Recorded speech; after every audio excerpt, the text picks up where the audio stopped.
Señale cuál de las siguientes afirmaciones en relación con la presión central es falsa, o sea, la presión de la vena yugular. A. La vena más apropiada para realizar una estimación correcta de la presión venosa central es la yugular interna. Si eso es lo que nos dicen los libros, ¿no? Vean sus UROS, eso es lo que te dice. B. Los pacientes con presión venosa central elevada deben ser examinados con el tronco en posición horizontal para observar mejor la onda de pulso venoso. Con el tronco, ¿ah?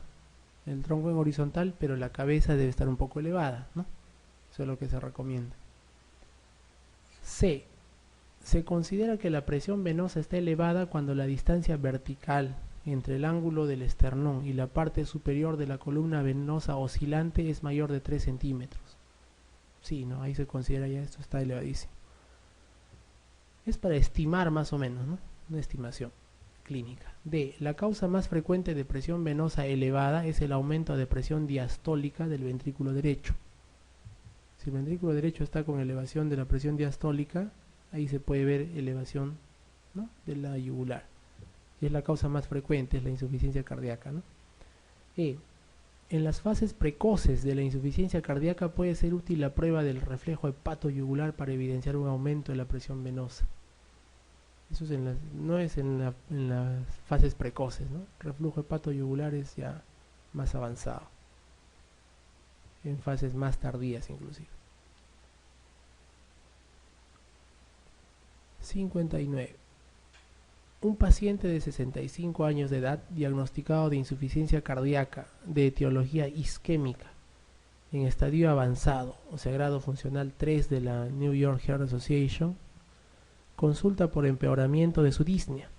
En el último año ha sufrido 2 episodios de edema agudo de pulmón y a raíz del último fue dado de alta con dieta pobre en sal, inhibidores de la enzima convertidora de angiotensina, furosemida, espironolactona y aspirina, dice a 150 miligramos por día. En el momento de la exploración el paciente no tiene disnea, está en ritmo sinusal con una frecuencia cardíaca normal en reposo, tiene crepitantes en ambas bases y su tensión arterial es de 115/75. En la radiografía de tórax hay signos de insuficiencia cardíaca, sin imágenes de condensación ni derrame pleural. ¿Cuál sería su recomendación terapéutica? Bien, que es un paciente avanzado, con insuficiencia cardíaca bien avanzada. A. Iniciar tratamiento con antagonistas de calcio y nitritos orales. No. B. Sustituir aspirina por clopidogrel. No. Solo se sustituye aspirina por clopidogrel, o sea, se da por clopidogrel en lugar de aspirina cuando no hay tolerancia a la aspirina, ¿no?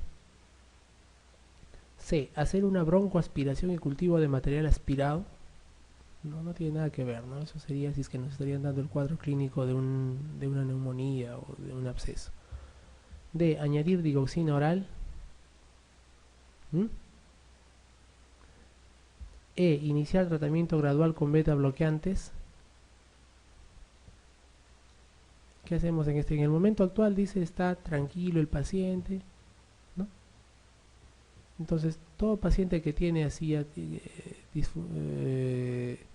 insuficiencia cardíaca grado funcional 3 o 4 debería tener su IECA, debería tener su beta bloqueante, su furosemida, su espironolactona, ¿no? A este paciente, ¿qué le falta? Iniciar tratamiento gradual con beta bloqueantes, lo que le falta. Nos dice que está asintomático también al momento, ¿no? 60. ¿Cuál de los siguientes parámetros no es de mal pronóstico en paciente con insuficiencia cardíaca crónica? ¿Cuál no es mal pronóstico? A. Consumo de oxígeno máximo menor de 10 milímetros de mercurio es acá por minuto. B. Disfunción ventricular izquierda menor de 25. C. Hiponatremia. La hiponatremia es signo de mal pronóstico. La A también. Consumo máximo de oxígeno disminuido. Significa que no está llegando mucha sangre a los tejidos periféricos, ¿no? Que no consumen mucho oxígeno. Disfunción ventricular severa también. Valores de péptido natriurético de tipo B disminuidos menor de 100 o extrasistolia ventriculares frecuentes. Miren, en el caso de paciente con insuficiencia cardíaca crónica, las extrasístoles ventriculares frecuentes sí son mal pronóstico. La hiponatremia también, la disfunción ventricular también. El valor del BNP sería mal pronóstico si te dijeran aquí elevados, ¿no? BNP elevado te marcan peor pronóstico, ¿no? Pero aquí te dicen bajos.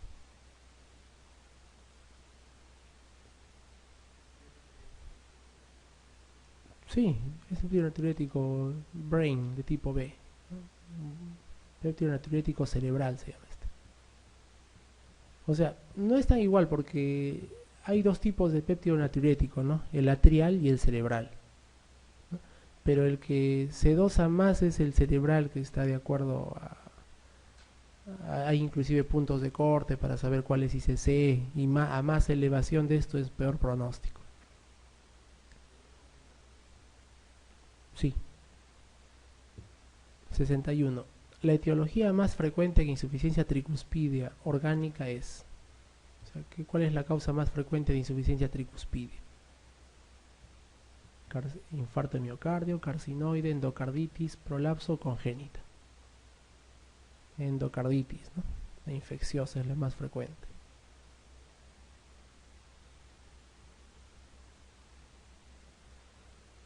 62. Se trata de un paciente de 78 años ingresado en la unidad coronaria en el tercer día de evolución de un infarto agudo de miocardio inferior que había cursado, miren, miocardio inferior, o sea, la cara inferior, que había cursado sin complicaciones. De forma súbita el paciente pierde la conciencia y presenta severa hipotensión y falta de pulso, con persistencia de complejo QRS en el monitor. ¿Cómo se llama eso? Cuando el paciente tiene los complejos QRS presentes en el monitor pero no hay pulso. Esa es disociación electromecánica, ¿no? En la exploración física aparecen cianosis e ingurgitación yugular. Este paciente se está muriendo. ¿Por qué habrá ingurgitación yugular? O sea, está haciendo una insuficiencia cardíaca agudísima, es ahorita, en este momento, ¿no? ¿Cuál sería su sospecha diagnóstica? Miren, una insuficiencia cardíaca así severa, aguda, con ingurgitación yugular y con disociación electromecánica en el contexto de un paciente infartado, lo que nos está sugiriendo es que se ha roto el corazón y que está saliendo sangre hacia el pericardio y el pericardio se está taponando. Eso es lo que está pasando. ¿Dónde está aquí eso? Shock hipovolémico agudo por hemorragia interna, no. Reinfarto de miocardio tampoco. Ruptura del músculo papilar de la válvula mitral, esto causaría insuficiencia cardíaca nada más, ¿no? D. Ruptura de tabique interventricular, también causaría solo insuficiencia cardíaca. E. Ruptura de pared libre y taponamiento, esta es la respuesta.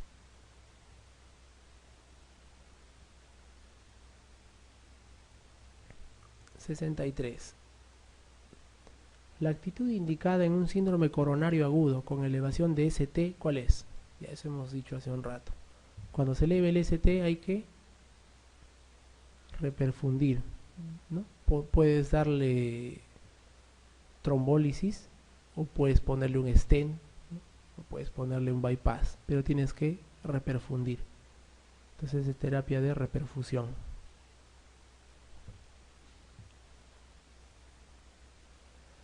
6.4. Paciente de 22 años, fumador de medio paquete al día y diagnosticado de soplo cardíaco en la adolescencia. Miren, de adolescente le han dicho que tiene soplo. Acude al hospital por dolor torácico y disnea. En la auscultación se detecta un soplo sistólico en mesocardio que aumenta con la maniobra de Valsalva. En el EKG está en fibrilación auricular rápida. Tiene signos de crecimiento ventricular izquierdo y ondas Q en D1 a ABL. ¿Qué indican las ondas Q? Ondas Q indican infarto antiguo, ¿no? O sea, yo no sé si el infarto ha sido hace 12 horas, 2 días, 3 días, un mes, un año, 10 años, pero es un infarto antiguo. Muy bien, está fibrilando, está con infarto.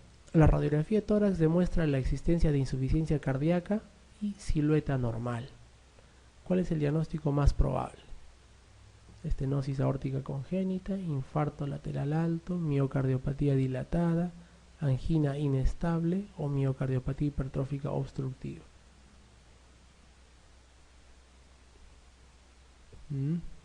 Está fibrilando también, ¿eh? Ten en cuenta que está con fibrilación. Y tiene signos de crecimiento ventricular. y en la radiografía hay silueta cardíaca normal, ¿no? Y hay soplo sistólico en mesocardio, dice que aumenta con la maniobra de Valsalva. Eso es característico, ¿no? Nos puede ayudar a hacer un diagnóstico de miocardiopatía hipertrófica. Probablemente, miren, la miocardiopatía hipertrófica después va a terminar en dilatada. Casi todas las miocardiopatías hipertróficas terminan en dilatadas. ¿Por qué? Porque las arterias coronarias no se van a dividir en más, sino son las únicas. Sin embargo, el músculo cardíaco es demasiado para la cantidad de coronarias que hay, ¿no? Y siempre va a haber infartos por diferentes lados y va a terminar en dilatada. Pero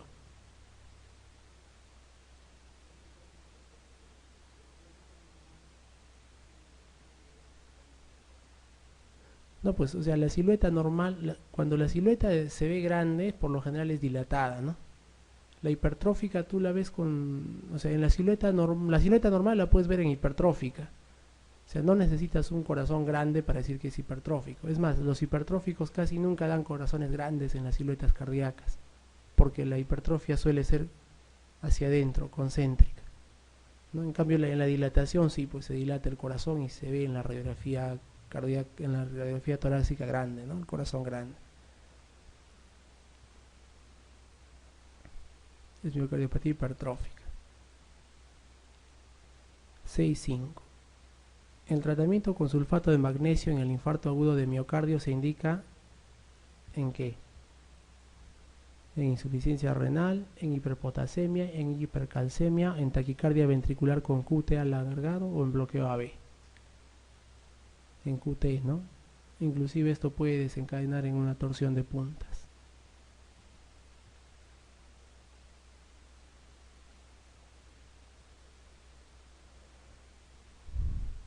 6.6. Un joven de 18 años acude a nuestra consulta por cifras elevadas de la presión arterial. Está asintomático desde el punto de vista cardiovascular, solo está hipertenso, dice. En la exploración física destaca un clic de eyección en mesocardio y foco aórtico, sin soplo y una marcada disminución en la amplitud del pulso en extremidades inferiores. Hay disminución de pulso en las extremidades inferiores. ¿Cuál de los siguientes diagnósticos es más probable?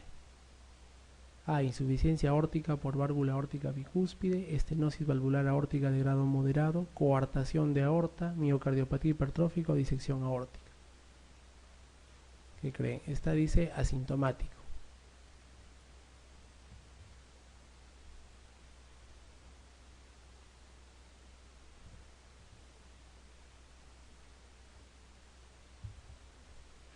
Y el dato que les están dando aquí es que hay una marcada disminución de la amplitud del pulso en extremidades inferiores, ¿no?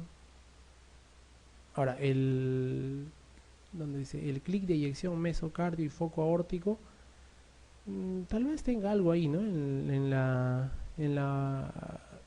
Una probable estenosis aórtica, ¿no?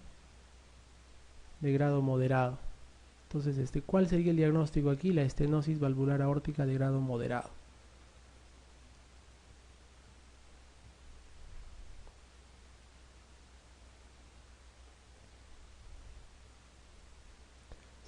¿Cuál es el antihipertensivo de elección en una mujer de 60 años asmática con crisis de gota?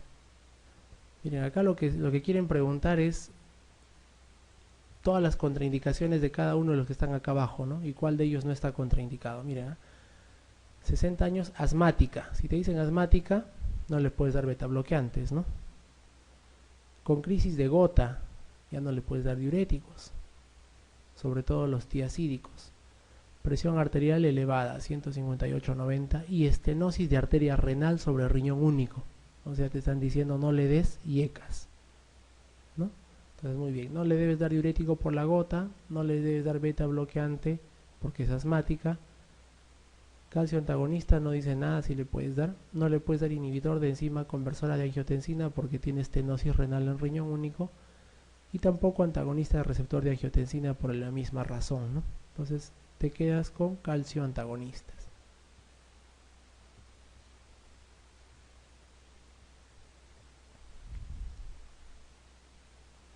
6.8.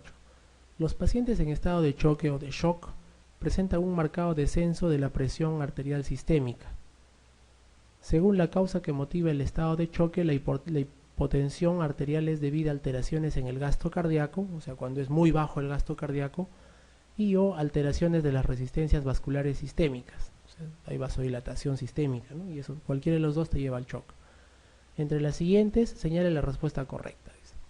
En el choque de origen séptico, a ver, ¿cómo es el séptico? En el séptico hay vasodilatación periférica nada más, ¿no? El corazón puede seguir trabajando normal e inclusive aumentar su gasto. A ver, el gasto cardíaco y las resistencias vasculares se hallan incrementadas. La resistencia no se encuentra incrementada en el shock séptico, más bien se encuentra disminuida porque hay dilatación. B, en el choque hemorrágico, o sea, donde perdemos sangre, ¿qué sucede? ¿El gasto cardíaco está elevado? Sí, ¿no? Porque las pérdidas sanguíneas te hacen que el gasto cardíaco se eleve. ¿Y las resistencias vasculares se hayan incrementadas? Cuando hay una hemorragia se incrementan las resistencias vasculares. Sí, ¿no? Aumenta, se cierran las arteriolas para mantener la presión de perfusión. C, en el choque de origen cardíaco, ¿el gasto cardíaco está reducido? Obviamente sí. ¿Y las resistencias vasculares se hayan incrementadas? En el choque de origen cardíaco solamente se reduce el gasto cardíaco, pero las resistencias no se modifican mucho, ¿no? D, en el choque cardíaco en el choque causado por una crisis tirotóxica, ¿el gasto cardíaco está reducido? No, ahí está aumentado el gasto cardíaco, ¿no? En la enfermedad tirotóxica. Y las resistencias vasculares se hayan incrementadas, al revés, se hayan disminuidas, ¿no? E, en el choque causado por insuficiencia hepática, ¿el gasto cardíaco está reducido? No, más bien en la insuficiencia hepática debe estar aumentado. ¿Y las resistencias vasculares se hayan incrementadas? Sí, ¿no? Sí se encuentran incrementadas, pero el gasto cardíaco está aumentado. El correcto aquí es la B, en el choque hemorrágico. O sea, imagínense ustedes pierden sangre, son atropellados ahorita que salen, ojalá que no les pase. Entonces, el gasto cardíaco empieza a aumentar para poder bombear rápidamente la sangre. Y las resistencias periféricas aumentan, ¿no? ¿Por qué? Porque hay secreción de adrenalina, noradrenalina, ¿no? Aumentan las resistencias vasculares. 6.9. Hombre de 50 años. Infarto anterior extenso. En el ecocardiograma se aprecia depresión severa de la función ventricular, insuficiencia aórtica severa y no se aprecian alteraciones en aorta ascendente. Presenta hipotensión importante y cuadro compatible con edema agudo de pulmón y ha presentado varias crisis de angor postinfarto durante el ingreso a la unidad coronaria. ¿Cuál de las siguientes actuaciones no sería la correcta? A ver, miren, depresión severa de función ventricular, o sea, ese ventrículo bombea muy poquito. Insuficiencia aórtica severa, la sangre sale y vuelve a regresar al corazón. No se aprecian alteraciones de aorta ascendente, en la aorta no hay nada más, felizmente. Hipotensión importante y cuadro compatible con edema agudo de pulmón. ¿Qué van a hacer? A iniciar tratamiento con dopamina. Por la hipotensión podríamos darle, ¿no? B, realizar cateterismo cardíaco urgente. No, aquí lo primero es manejar esa hipotensión y ese shock. C, iniciar tratamiento con furosemida. Sea furosemida cuando hay hipotensión, shock. Por lo general no, a menos que mejoremos primero la presión. D, introducción de balón de contrapulsación aórtica.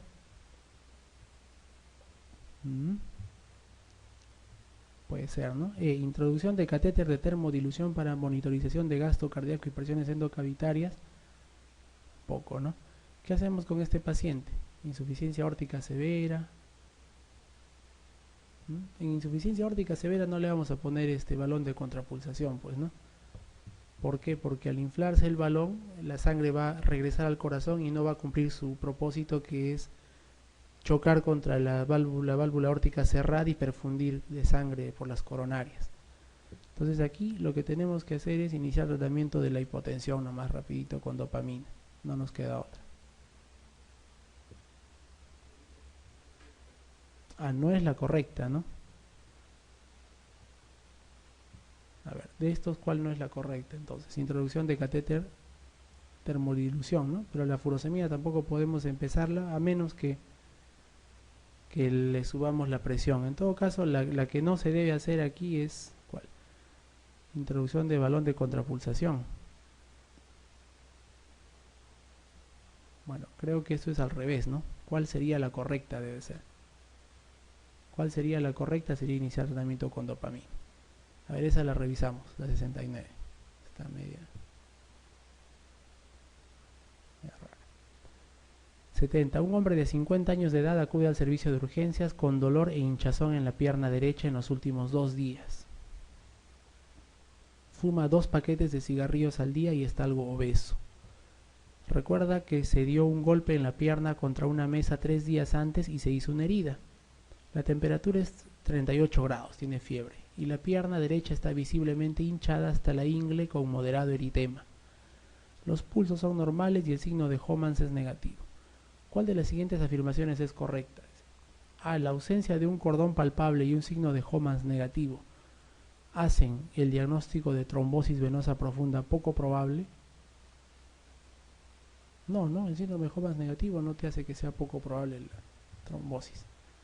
B. La fiebre y eritema hacen el diagnóstico de trombosis venosa profunda poco probable. C. El paciente debe comenzar con anticoagulantes con heparina inmediatamente. No. En realidad aquí parece que el paciente tiene una celulitis, ¿no? Pero recuerden que es fumador y está obeso, o sea que puede tener también su trombosis venosa profunda. D. Dado que no hay evidencia de tromboembolismo pulmonar, el paciente puede comenzar con anticoagulación oral, o sea, warfarina sola. ¿Se empieza con warfarina sola siempre? ¿O se empieza con warfarina más heparina o más enoxaparina? Los dos, ¿no?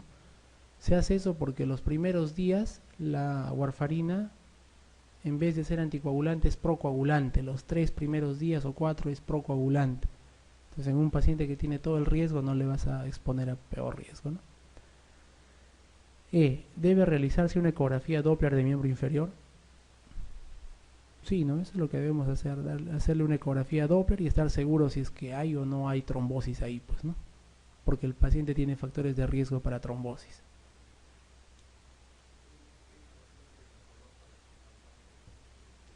A que tú tratas de palpar la vena, la safena, por ejemplo, y no la palpas, ¿no?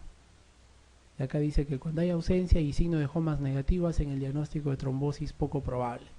No, pues no, por eso son signos inespecíficos. 71. Paciente varón de 29 años, jugador activo de baloncesto, a la exploración física destaca pectus excavatum, o sea, un pecho hacia adentro, ¿no? Excavatum, y aranodactile. Sus padres fallecieron por muerte súbita a la edad de 47 años. En un estudio ecocardiográfico se detecta insuficiencia aórtica severa con diámetro telediastólico del ventrículo izquierdo de 75 milímetros, está grande, y una fracción de eyección de 40%. La aorta ascendente tiene un diámetro de 5 centímetros, o sea, se ha dilatado también la aorta. Miren, así tiene aranodactile y pectus excavatum, y su padre falleció por muerte súbita, entonces probablemente él tenga algún problema de colágeno, de la producción de colágeno. Por eso su aorta está dilatada también. ¿Qué actitud recomendaría en dicho paciente? A. Recambio valvular aórtico aislado en este momento. B. Tratamiento médico con calcio antagonistas hasta que aparezcan los síntomas. C. Tratamiento médico con beta bloqueantes hasta que aparezcan los síntomas. D. Control ecocardiográfico anual hasta que aparezcan los síntomas. O E. Recambio de la válvula aórtica y aorta ascendente con tubo valvular. El paciente ya tiene daños, ¿no? Es joven, entonces no hay que esperar, no vamos a esperar hasta que aparezcan síntomas, o sea, hasta que tenga una insuficiencia cardíaca, ¿no? Entonces hay que hacer esto. Recambio de válvula, pero como también la aorta ascendente está dilatada, hay que hacer un recambio, ¿no? En aorta ascendente con tubo. 7.2. Una mujer de 68 años con antecedente de ACV isquémico derecho, cardiopatía isquémica por angina crónica estable, hipertensión arterial bien controlada y diabetes mellitus tipo 2. Consulta por un episodio de TIA, de ataque isquémico transitorio.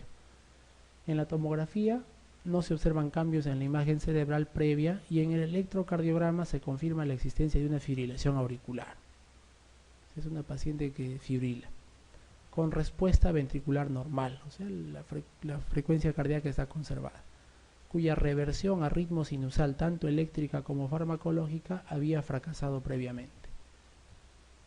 En la ecografía se observa la existencia de una aurícula izquierda aumentada de tamaño. Cuando la aurícula izquierda está aumentada más de 4,5 a 5 centímetros, es preferible no cardiovertirla, sino dejar que siga fibrilando, pero hay que controlar el pasaje de los impulsos hacia el ventrículo nada más. Los días antes del último episodio seguía tratamiento con aspirina, 150 diarios, dice. ¿Cuál sería su consejo terapéutico? Miren, es una paciente fibriladora que ya hizo ACV, que ya hizo infarto, etc. A. Iniciar tratamiento con warfarina y heparina de bajo peso molecular. B. Sustituir la aspirina por clopidogrel. C. Añadir clopidogrel a la aspirina. D. Duplicarle la dosis de aspirina. O E. Antes de retirar la aspirina intentaría una nueva reversión farmacológica. Reversión no voy a hacer, ¿no? Porque está con la aurícula dilatada. A esta paciente la tengo que anticoagular. Tiene todos los criterios para anticoagular, ¿no? Es fibriladora, tiene hipertensión, tiene diabetes, ha hecho un ACV isquémico, la paciente anticoagulable. 73. La indicación para el implante de un desfibrilador automático es correcta en todos menos uno de los siguientes supuestos. A. Fibrilación ventricular en paciente con infarto de miocardio previo. B. Fibrilación ventricular en paciente con infarto agudo de miocardio. C. Fibrilación ventricular en el seno de una miocardiopatía. D. Debe ser aquí, paciente de alto riesgo arrítmico en una familia con canalopatía. También, ¿no? E. Síncope de origen no filiado. En todos los pacientes con síncope no les ponemos desfibrilador, ¿no? En el resto sí, porque tienen bastante riesgo de ser fibrilación ventricular.